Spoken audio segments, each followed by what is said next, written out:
காலம்பூரா கஷ்டப்பட்டுக்கிட்டு இருக்கிறேன், ஒரு நல்லதே நடக்கலை சாமி அப்படின்னா, இந்த பாசிட்டிவான விஷயங்கள் சாதகமான பலன் வர்றதுக்கு நம்ம முன்னோர்கள் ஏகப்பட்ட யந்திரங்கள் சொல்லியிருக்கிறாங்க. அந்த யந்திரங்கள் எல்லாம் இன்றைக்கி வியாபாரமாகி போச்சு. 1% கூட வியாபார நோக்கம் இல்லாமல் ஒரு யந்திரம் ஒன்று நான் காட்டியிருக்கிறேனுங்க. அதாவது இந்த குதிரை யந்திரம், வாஸ்து யந்திரம்னு சொல்லுவாங்க.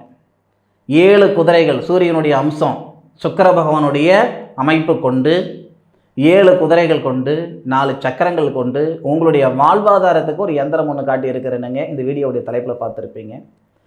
தேவைப்படுறவங்க அதை பயன்படுத்திக்கோங்க. ஒவ்வொருத்தருக்கும் ஒவ்வொரு மாதிரி தான் பயன்படுத்தணும், ஒவ்வொரு மாதிரி தான் அது எழுதணும், ஒவ்வொரு மாதிரியான மந்திரங்கள் இருக்கும், ஒவ்வொரு மாதிரியான ஒரு படம் வந்தால் சென்ட்ரலில் வந்து குதிரை படம்ன்றது ஒன்று தானுங்க. ஆனால் அந்த சக்கரங்கள் மாறும். செம்புலையோ பித்தளையிலையோ வெள்ளியிலையோ உங்களுடைய வசதிக்கு தகுந்த மாதிரி அந்த யந்திரம் செய்வீங்க. 100% பிரமாதமாக இருக்கும்.